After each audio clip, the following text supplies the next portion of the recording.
Esta coleção de vídeos, intitulada Santo de Casa, homenageia personalidades cearenses que se destacaram por suas atividades na pesquisa científica, na inovação tecnológica ou na formação de novos valores. Este projeto é uma iniciativa da Seara da Ciência, órgão de divulgação científica e tecnológica da Universidade Federal do Ceará, com patrocínio do CNPq e em parceria com a FUNCAP.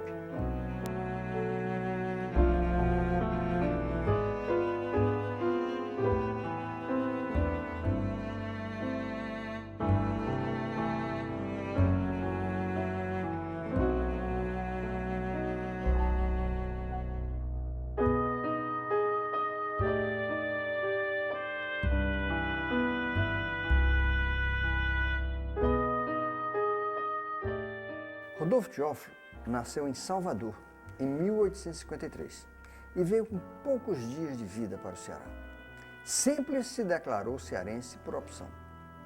Formou-se em farmácia pela Faculdade de Medicina da Bahia em 1875. Além de autor de várias obras literárias, contribuiu de forma pioneira para a erradicação da varíola no Ceará. Neste vídeo, ele é apresentado por Lira Neto, jornalista, escritor e seu biógrafo no livro O Poder e a Peste, publicado em 1999.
Antes de começar a pesquisar sobre Rodolfo Teófilo, eu, como a maioria dos cearenses, não tinha a mínima ideia de quem era Rodolfo Teófilo. Isso é triste. Né? Para mim, Rodolfo Teófilo era apenas um nome de um bairro e, quem sabe, de um ônibus que passava ali, uma linha de ônibus que eu, da minha suburbana adolescência, eu via passar todos os dias, né, perto da minha casa.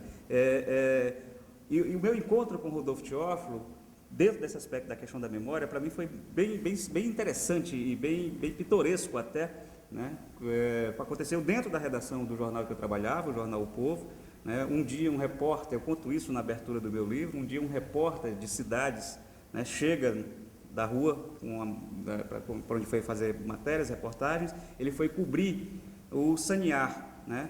O sanear estava abrindo, aquele projeto de saneamento de Fortaleza estava abrindo as valas para colocar tubulação, né? E ele foi fazer essa pauta, que é aquela pauta assim, mais burocrática que você pode imaginar de um repórter. Ele voltou entusiasmadíssimo, né? Porque durante as escavações os operários do sanear haviam descoberto, né, centenas e milhares de ossadas, né?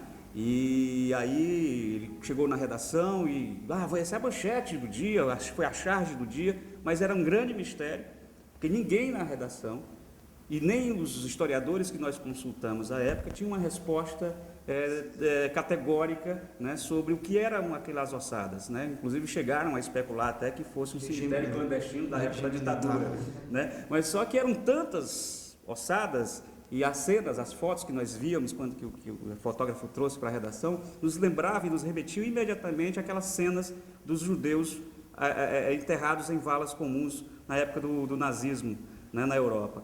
E a gente disse, mas é muita gente, e uns sobre os outros, o que é isso? E aí o jornal passou 3 dias, olha só, o jornal passou 3 dias procurando saber o que era aquilo, até que um dia alguém resolveu entrevistar o professor Geraldo Nobre, do Instituto do Ceará, e o professor Geraldo Nobre soltou um riso irônico e disse, vocês não sabem o que é isso? Isso aconteceu há menos de 100 anos. Cadê a memória da nossa cidade? Isso eram os cemitérios onde eram enterrados as vítimas da varíola, uma doença que matou 1/5 da população de Fortaleza na época. E nós, 1/5 na época? Nenhum de nós tínhamos mais essa memória. né? Não tinha mais essa memória, nem ninguém da gente, e nem os historiadores que nós procuramos, né?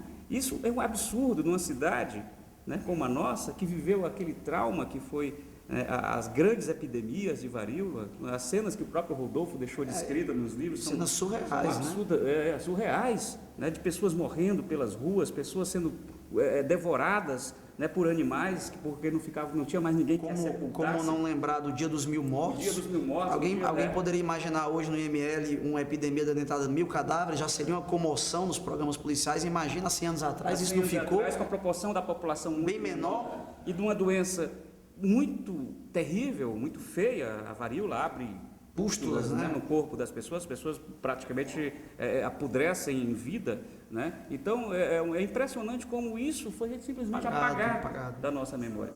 Nos anos 60, eu era estudante de farmácia, sou farmacêutico, como o Rodolfo Teófilo.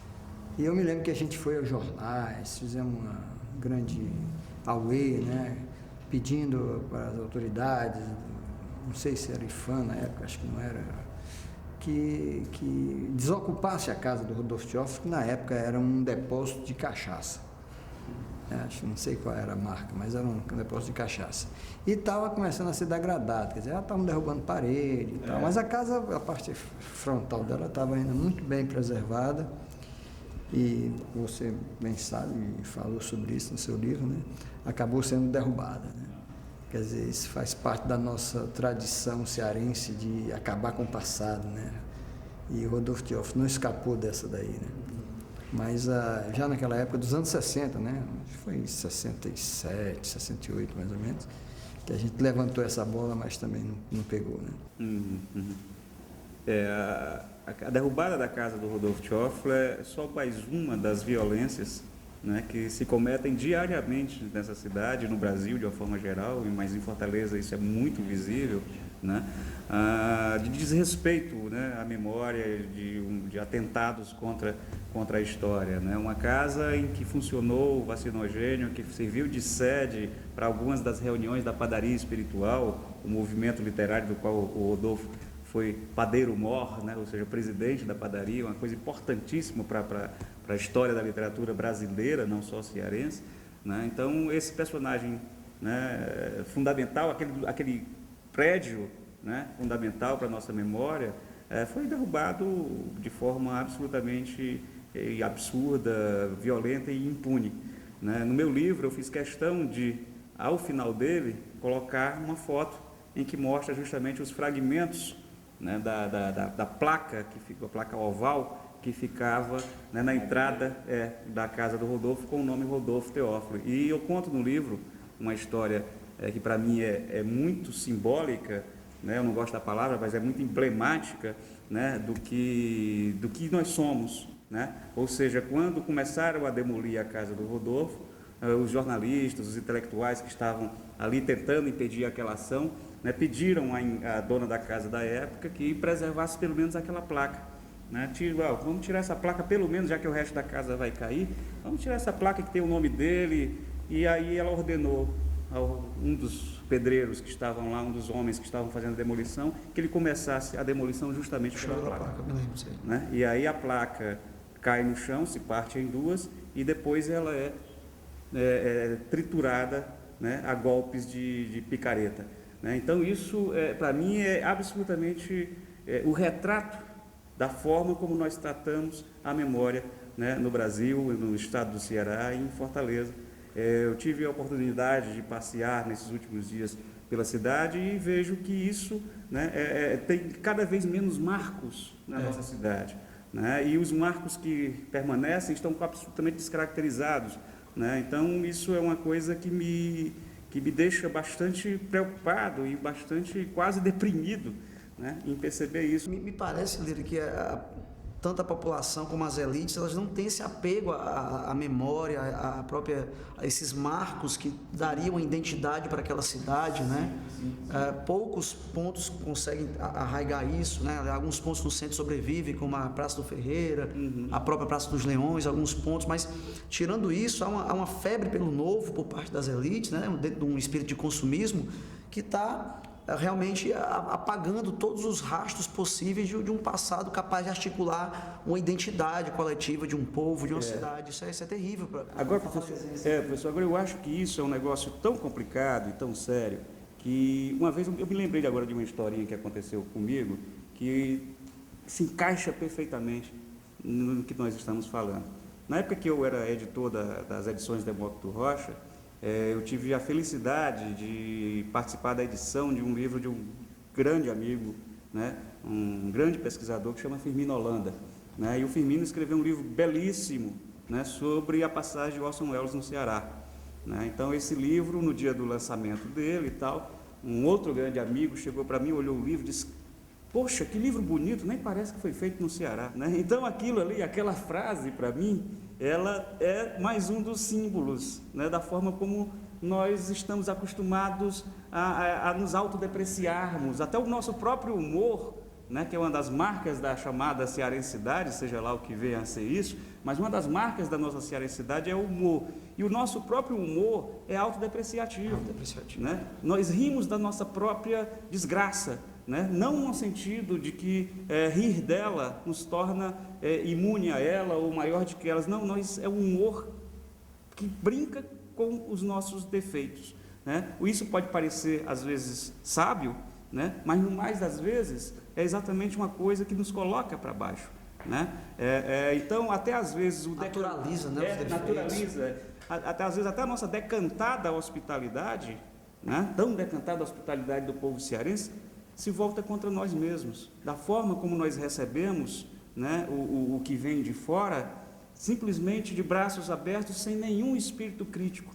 Né? Então, eu acho que essa questão da memória, e ao falar em memória, a gente lembra imediatamente de Rodolfo Teófilo, né, porque ele era um defensor intransigente da cearensidade, da memória, né? E mesmo não sendo cearense, né, ele que nasceu na Bahia e tem a frase célebre, sou cearense porque quero, né, eu me lembro exatamente de Rodolfo quando vejo, né, esse espírito, o espírito de hospitalidade do povo cearense. Aí a gente abre os braços e às vezes até as pernas,